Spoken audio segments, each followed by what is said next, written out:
Bueno, buenas tardes a todos. Mi nombre es Victoria Lombardo, soy médica especialista en clínica médica, residente de informática en salud. Voy a presentar el segundo Ateneo, el track de bioinformática e informática translacional. Un poco el resumen de lo que vamos a ver. Empezamos con una introducción, vamos a comentar un poco el proyecto de All of Us, después quiero mostrarles qué tenemos un poco en nuestro país y por último finalizar con una conclusión.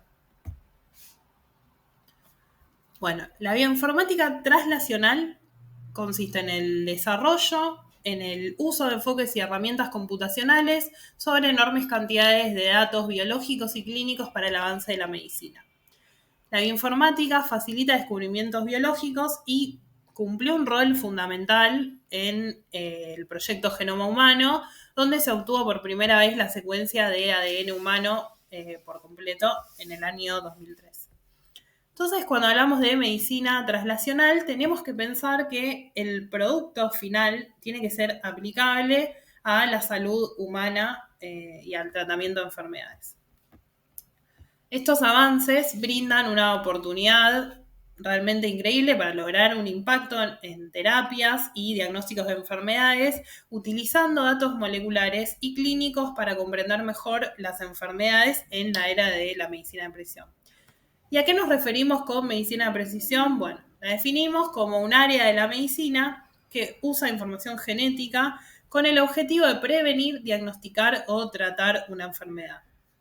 Un ejemplo es la medicina de precisión aplicada al tratamiento del cáncer, donde se utiliza información específica del tumor que puede tener una persona para facilitar el diagnóstico, planificar el tratamiento y determinar también si ese tratamiento va a ser eficaz.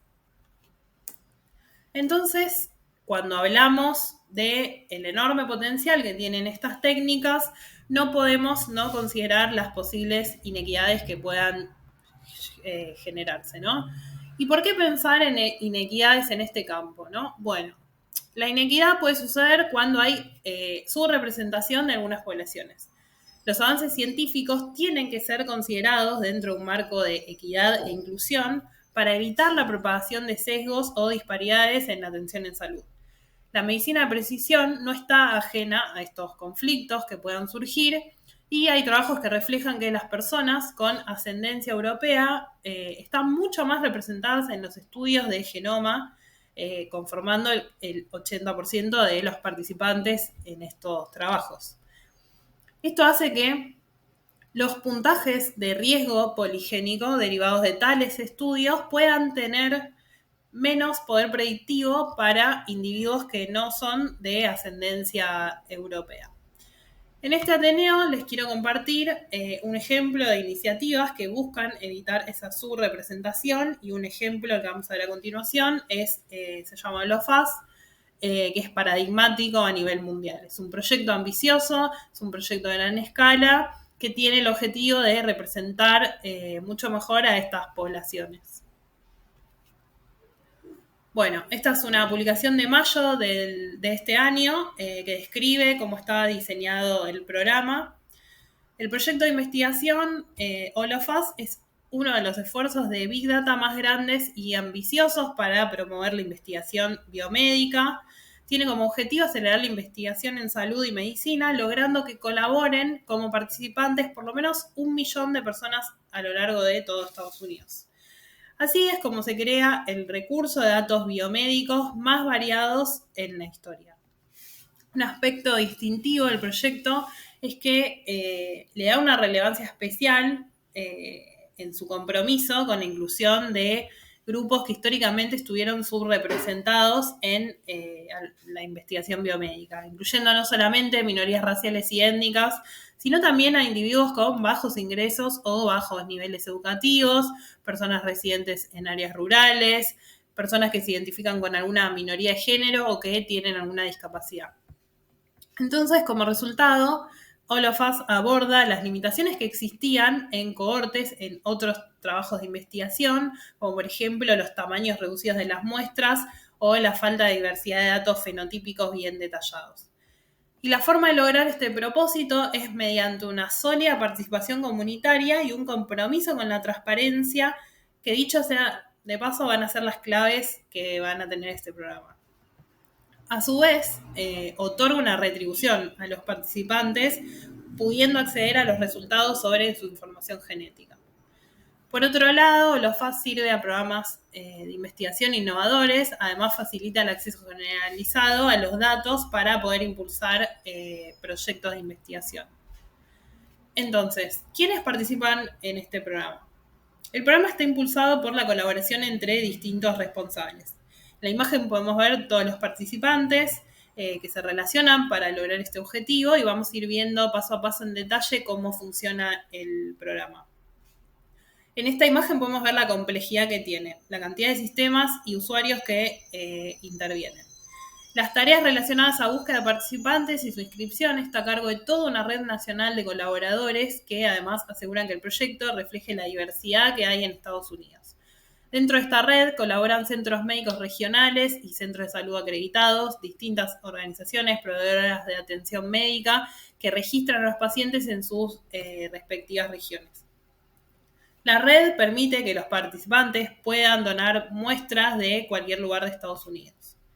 Los participantes dan su consentimiento y datos a través de un portal en línea que es gestionado por el Centro de Sistemas Tecnológicos para Participantes y las muestras de sangre, saliva y orina se almacenan en el biobanco de LOFAS. Se procesan las muestras, se someten a un genotipado y secuenciación del genoma completo en los centros genómicos y se devuelve el resultado de los participantes. Esto se hace de forma supervisada por los recursos de asesoramiento genético. El Centro de Datos e Investigación es una pieza clave en todo este armado. Se encarga de coordinar a todos los socios intervinientes, principalmente atiende a las dos partes principales e interesados fundamentales que van a ser los que participan del programa y los investigadores. Y acá en este punto quiero destacar el enfoque que nutre al proyecto. Los participantes son tomados como socios y uno de los objetivos principales es otorgarle algo a los participantes, darle un valor, darles una devolución. Y este enfoque es lo que va a permitir obtener la confianza de las comunidades que están poco representadas. A los participantes se les devuelve información sobre el riesgo de padecer alguna enfermedad hereditaria y esto se logra con la colaboración de todos los que intervienen en el programa. Entonces, vamos a continuar un poco más viendo en detalle cómo funciona el Centro de Datos de Investigación. Este centro se encarga principalmente de gestionar la infraestructura para organizar y proporcionar acceso a los datos. El programa tiene muchas necesidades de información, como generación e intercambio de datos entre los distintos actores, el análisis y elaboración de informes para todo lo que es la gestión operativa, la curación de datos y, fundamental, la devolución de la información a las comunidades, tanto a participantes como investigadores.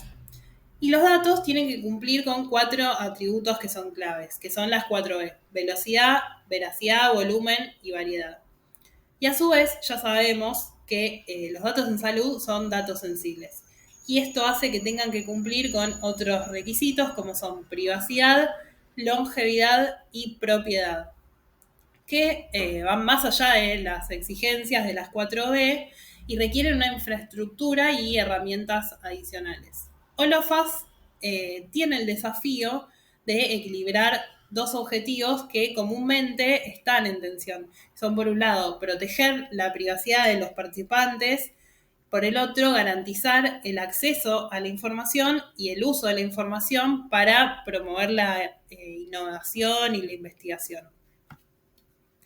Entonces, para dar un marco a este ecosistema, el programa seguía 4 principios, vamos a mencionarlos, pero después vamos a ver cómo operan en la realidad.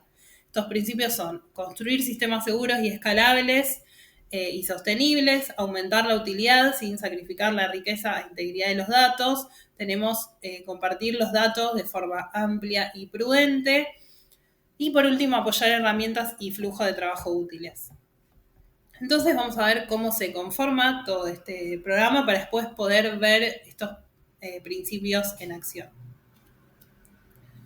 Entonces, entre las responsabilidades del Centro de Datos de Investigación tenemos recopilar datos, organizarlos y hacerlos útiles. Voy a hablar ahora de lo que es la recopilación de datos.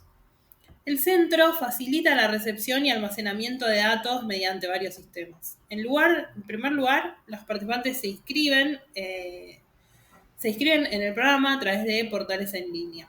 Los datos relativos al consentimiento de los participantes, respuestas a los cuestionarios que hay en los portales y otra información de salud se transmiten al centro y se almacenan en un depósito de datos brutos para poder ser utilizados posteriormente. Este repositorio de datos consiste en un almacén de datos y aplicaciones de procesamiento que sirven como principal punto de entrada de la información. Y además este repositorio es el medio que tiene el Centro de Datos de Investigación para poder facilitar una transferencia de datos que sea coherente y que se vea segura a través de todo el programa.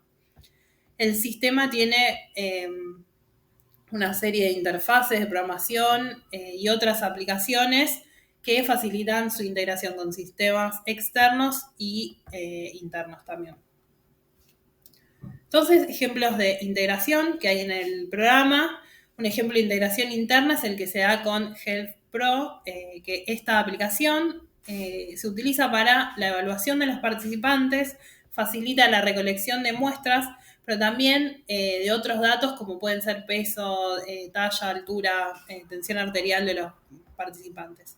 Y los principales usuarios van a ser el personal de investigación de All of Us. Por otro lado, como ejemplo de integración con sistemas externos, tenemos la que se va a dar con las historias clínicas electrónicas. Los datos de historia clínica requieren muchas integraciones con sistemas externos. Las organizaciones proveedoras de salud transforman los datos de la historia clínica basándose en un modelo de datos comunes elaborado por OMOP.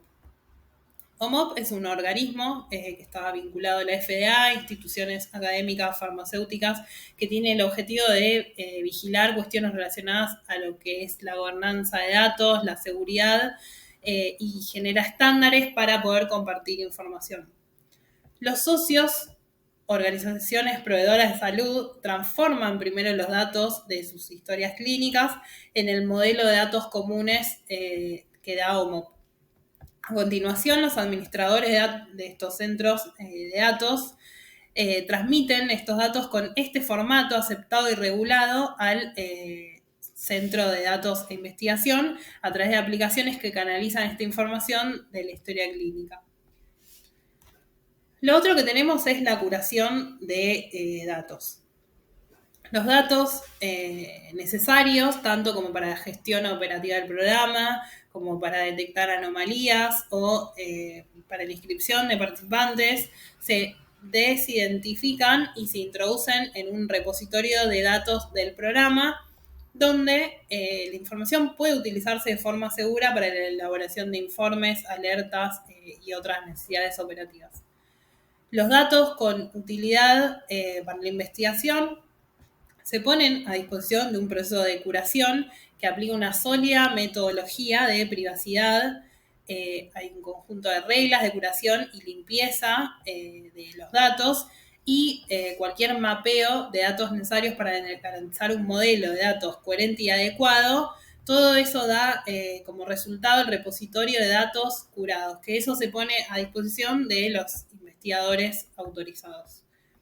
Este proceso de curación también incluye un conjunto de aplicaciones y procesos para curar todos estos datos genómicos. Estas aplicaciones consumen información del repositorio de datos bruto y de los socios que realizan los análisis genómicos. Se realizan pasos adicionales también de procesamiento y curación y control de calidad para poder preparar esos datos para que puedan ser fácilmente utilizados para la investigación. Después tenemos lo que es la difusión de datos, ¿no? Los datos generados y almacenados en el programa son valiosos tanto para participantes como para investigadores. como mencioné antes, el Centro de Datos de Investigación facilita el intercambio de datos que permite la devolución de la información a los participantes. Y este flujo de trabajo incluye a los socios implicados en la devolución de resultados y garantiza que se completen los pasos adecuados antes de que los participantes reciban sus resultados. Si Holofast determina que un participante corre el riesgo de tener una enfermedad hereditaria, le proporciona acceso a un asesor genético y le pide que se reúna con ese asesor genético para poder recibir los resultados.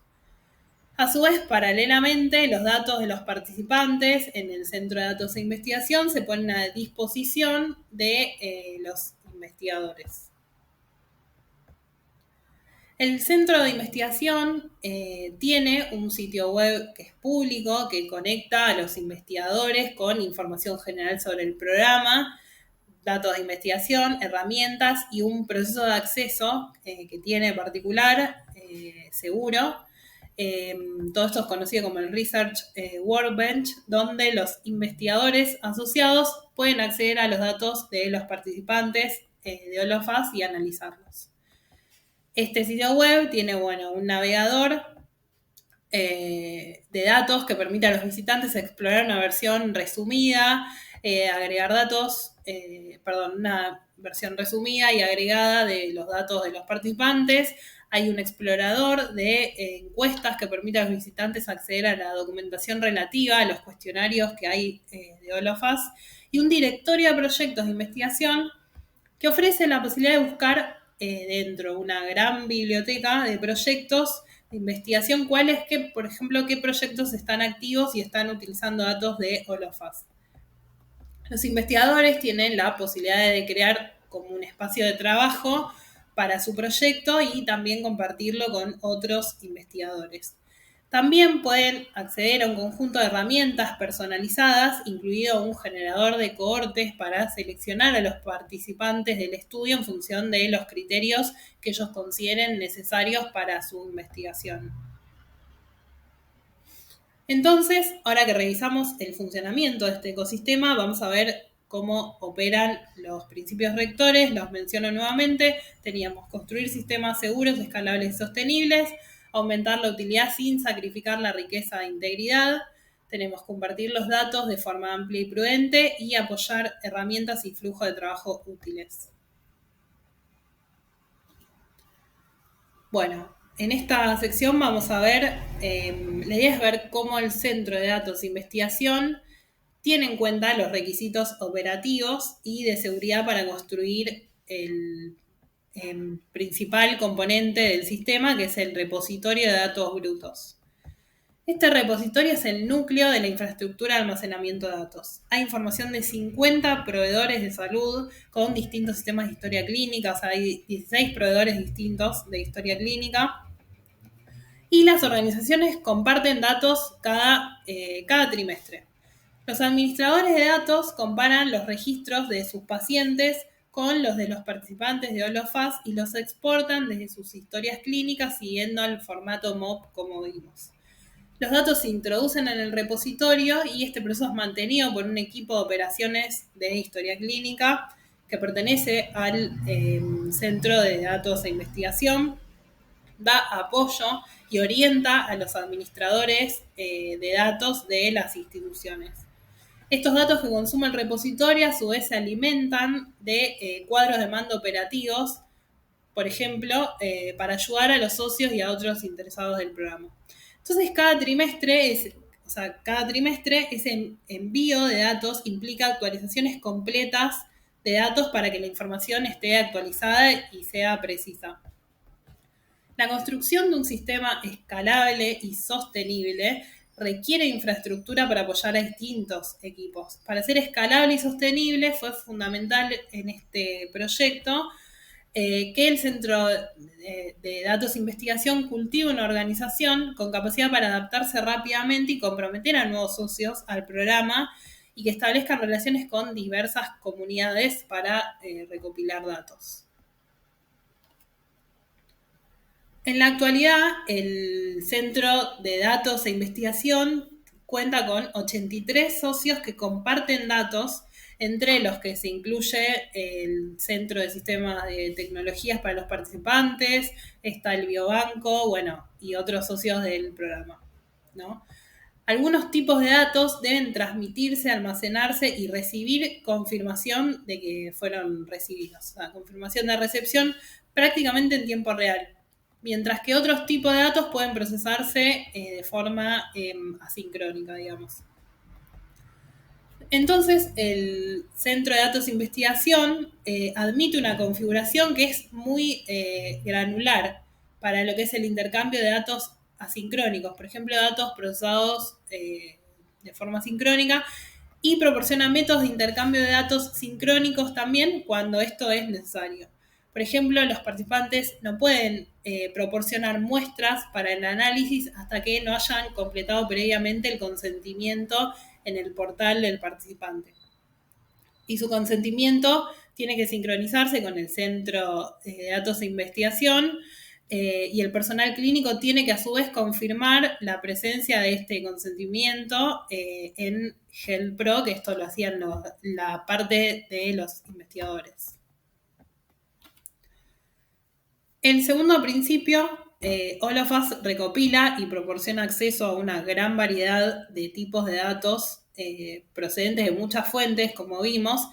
Integrar estos datos de una forma que sea útil para investigadores de distintas procedencias y áreas de estudio, bueno, es un desafío.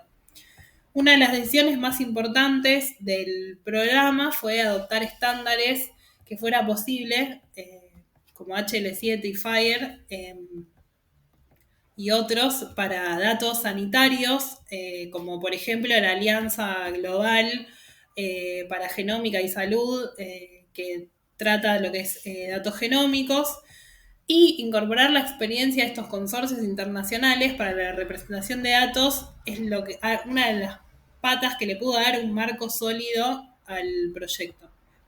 Por ejemplo, HL7 y FHIR permite la flexibilidad de intercambiar una variedad de datos dentro del programa, incluso recopilar datos de historia clínica de los sistemas sanitarios de los participantes. Se utiliza FHIR, por ejemplo, para enviar datos desde los portales de los participantes al repositorio de datos brutos o para enviar datos desde la aplicación GELPRO también al repositorio de datos brutos.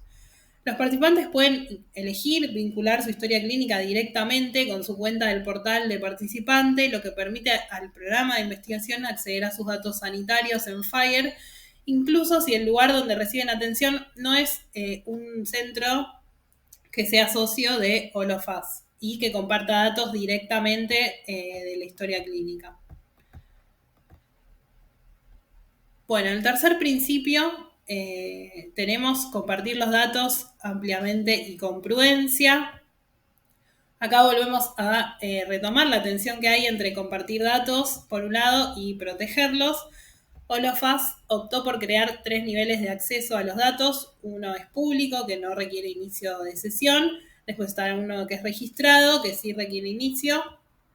Y controlado, que requiere aprobación adicional. El nivel público proporciona datos como, por ejemplo, la cantidad de participantes con un diagnóstico de diabetes, ¿no? El acceso a los registros en el nivel registrado controlado requiere que los usuarios completen un proceso de acceso de varios pasos.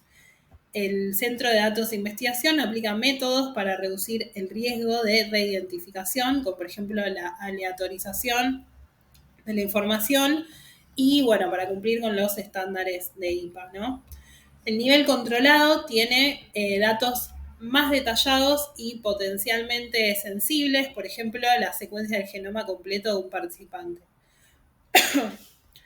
Los investigadores solicitan el acceso a través del centro de investigación y reciben como una especie de pasaporte de datos que indica qué nivel de datos están autorizados a utilizar. Y actualmente este proceso requiere que los investigadores estén asignados a una institución académica o sanitaria que esté en Estados Unidos. Bueno, y una vez aprobados, los investigadores tienen acceso, pueden crear un espacio de trabajo para acceder a los datos de los participantes de Holofast y analizarlos, ¿no? Al crear un espacio de trabajo, los usuarios tienen que enviar una descripción de su proyecto. Estas descripciones se ponen a disposición del público en el directorio de proyectos de investigación, fomentando el compromiso y colaboración y, bueno, transparencia con los participantes. En esta imagen vemos al 30 de septiembre del 2020, cuando se publicó 2022, cuando se publicó este trabajo. El proyecto contaba con 2.367 investigadores de 409 instituciones de Estados Unidos. Se crearon más de 2.553 espacios de trabajo y más del 66% de los investigadores están autorizados a acceder a los datos dentro de lo que es la capa controlada, que es la más segura de acceso. Para identificar las principales enfermedades que los investigadores tratan, actualmente se utilizó CLAMP, que es como un lenguaje de modelado, que es una herramienta para extracción del lenguaje natural, usa procesamiento del lenguaje natural para extraer términos médicos de los títulos de los proyectos. Y ahí vemos, la mayoría de los proyectos según la temática. Bueno, el cuarto principio es apoyar herramientas y flujos de trabajo que sean útiles, generalizables y accesibles. El objetivo es que este rico conjunto de datos pueda ser utilizado por investigadores de todo el mundo, abarcando disciplinas, etapas profesionales, niveles de recursos y enfoques distintos. Los datos de los participantes a nivel individual tienen que permanecer dentro de este espacio de trabajo para los investigadores. Allí es donde pueden acceder y es desde donde tienen que realizar su trabajo, ¿no? Para su desarrollo, el Centro de Datos de Investigación optó por un enfoque iterativo que fue centrado en el usuario, y el primer objetivo que se planteó fue que se pueda garantizar el buen funcionamiento a los investigadores tradicionales para después ir ampliando la profundidad y la capacidad de las herramientas a otro tipo de investigadores con otros perfiles. Por lo tanto, el Centro de Datos de Investigación desarrolló herramientas de interfaz gráficas que permitían a los usuarios hacer consultas con facilidad, ¿no? Hay, por ejemplo, un constructor de cohortes, un constructor de datasets, ¿no? Como herramientas que tienen los investigadores. Ellos lo pueden utilizar para seleccionar a los participantes para el análisis, basándose o definiendo cuáles son sus criterios de inclusión y exclusión personalizados, ¿no? Los investigadores pueden utilizar el generador de conjunto de datos para crear un conjunto de datos que esté listo para analizar, seleccionando algún criterio sanitario específico que ellos consideren relevante para su estudio. Entonces, habiendo visto esto, quisiera mostrar un ejemplo de un trabajo publicado que hayan utilizado el recurso de Holofast. Dentro de la página del programa se pueden ver un montón de trabajos, está sacado de ahí, que habla sobre la deficiencia, o sea, trata el tema del déficit de glucosa 6-fosfato. Este déficit afecta a más de 500 millones de personas en el mundo. Esta enzima es importante para los glóbulos rojos, ya que es la única fuente de NADPH, que es una molécula necesaria para la desintoxicación de especies reactivas del oxígeno. Y las personas con este déficit presentan variantes de la enzima con actividad disminuida que puede dar lugar a 3 manifestaciones clínicas principales: la ictericia neonatal, la anemia hemolítica crónica no esferocítica y anemia hemolítica aguda, que aparece en respuesta a factores estresantes como ciertos alimentos, antipalúdicos e infecciones que elevan las especies reactivas del oxígeno. Y recientemente la OMS hizo un llamado para revisar la clasificación de variantes de glucosa 6-fosfato como prioridad para lo que es la medicina genética. Entonces, lo que se hizo en este trabajo, las variantes de glucosa 6-fosfato se seleccionaron, se hicieron búsquedas en varias bases de datos, en PubMed y principalmente en Holofast. Los tipos de variantes de estas enzimas se determinaron por los cambios en los nucleótidos en la región codificante. En los estudios en los que se informó de pacientes con déficit sin pruebas de anemia, a eso se los representaron como pacientes que tenían déficit solamente.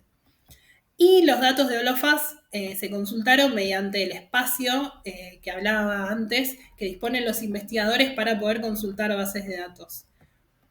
Para encontrar variantes que no se habían informado previamente en humanos, se utilizó el navegador de datos en línea de Olofaz para identificar variantes de glucosa 6-fosfato deshidrogenasa en la cohorte completa de pacientes que tenían secuenciado completo el genoma, ¿no? O sea, en pacientes que tenían una secuenciación completa, buscaron variantes de glucosa 6-fosfato deshidrogenasa. Y se identificaron 118 variantes no intrónicas que no se habían encontrado. Se creó una cohorte para los participantes con resultados disponibles y un diagnóstico de déficit de glucosa 6-fosfato con o sin anemia, y eso terminó dando un resultado de 29 pacientes, ¿no?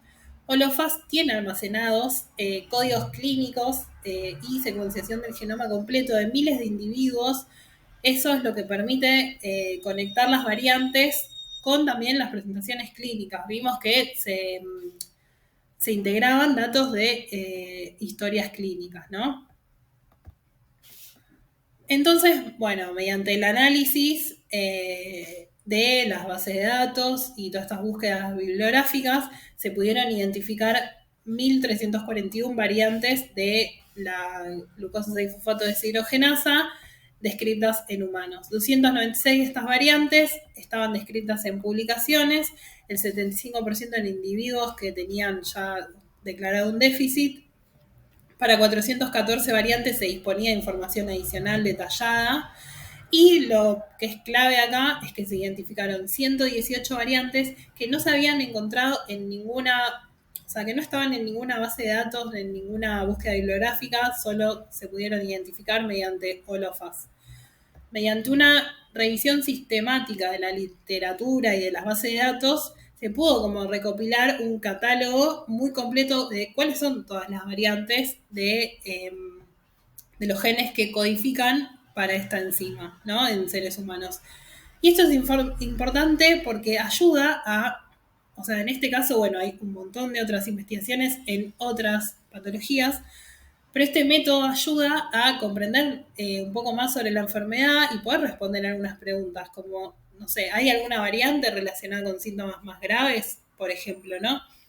Con esta información, los profesionales sanitarios pueden tratar mejor a los pacientes con este déficit. Y ahora quisiera mostrar un poco sobre iniciativas locales. En Argentina existe el programa POBLAR, que es el Programa Nacional de Referencia Genómica, que depende de la Secretaría de Planeamiento y Políticas en Ciencia, Tecnología e Innovación del Ministerio de Ciencia y Técnica, creado en el 2021, y el objetivo del programa es construir un biobanco con datos genómicos que también incluya hábitos alimentarios, estilos de vida y demás que representen las características fenotípicas de la población argentina. Generar evidencia científica sobre las características genéticas de nuestra población facilita a lo que es generar estrategias de medicina de precisión, o sea, necesitamos información genómica. Y el programa se alimenta de información aportada por también voluntarios y voluntarias de todo el país que proporcionan muestras de sangre. Entonces, dentro del programa hay lo que se llaman nodos, que sirven como punto de encuentro hacia donde pueden concurrir los voluntarios. Ahí se les ofrece asesoramiento sobre el objetivo de la participación, los procedimientos, los riesgos, los beneficios, cómo se van a tratar los datos y los derechos de los participantes. Se realiza la toma del consentimiento informado y una vez firmado se toman datos y las muestras, ¿no? Los participantes, al registrarse, completan un cuestionario donde informan sobre hábitos alimentarios, lugar de nacimiento, padre, madre, abuelos, antecedentes de algunas enfermedades familiares. Se toman medidas antropométricas y se establece además el nivel nutricional de los participantes.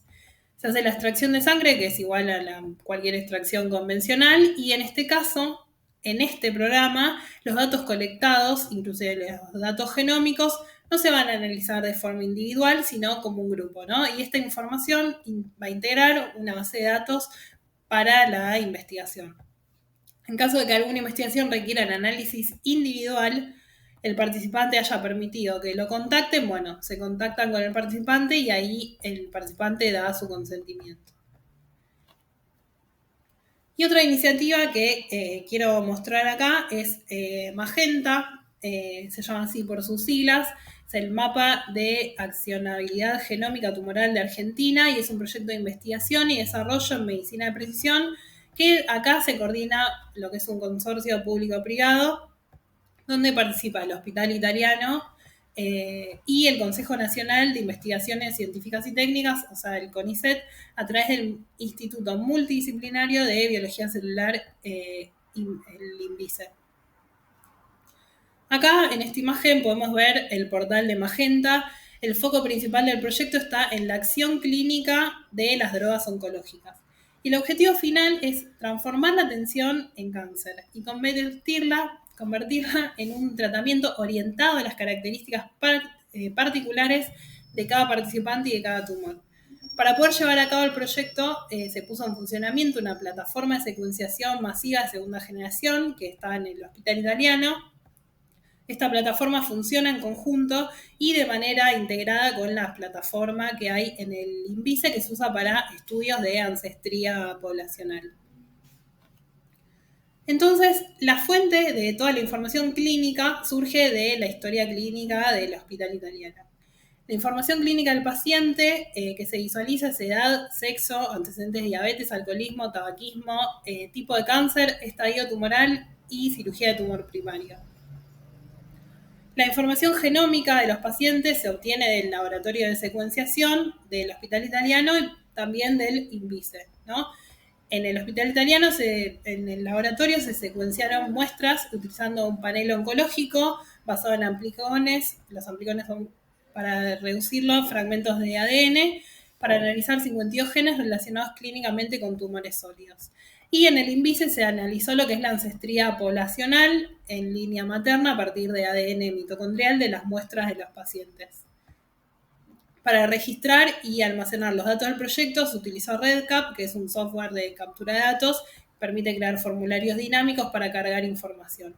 Para el proceso de integración de los datos y los metadatos almacenados en REDCap hacia el CEBIO portal, que es el portal de Magenta, se desarrolló una herramienta informática de procesamiento y anotación de datos clínicos, ¿no? Esta herramienta permite actualizar la información en 30 minutos y este proceso obtiene los datos de REDCap, los integra con los datos genómicos almacenados en IonTorrent, que es el software, el método de secuenciación, los procesa y genera un conjunto de archivos que es utilizado para validar y posteriormente integrar al portal. Los datos generados en el proyecto están a disposición del público a través de una plataforma donde se pueden visualizar. Bueno, ya llegando al final del Ateneo, como conclusiones, estas iniciativas en medicina de precisión, medicina translacional, tienen un potencial importantísimo para mejorar la atención de un montón de patologías como el cáncer.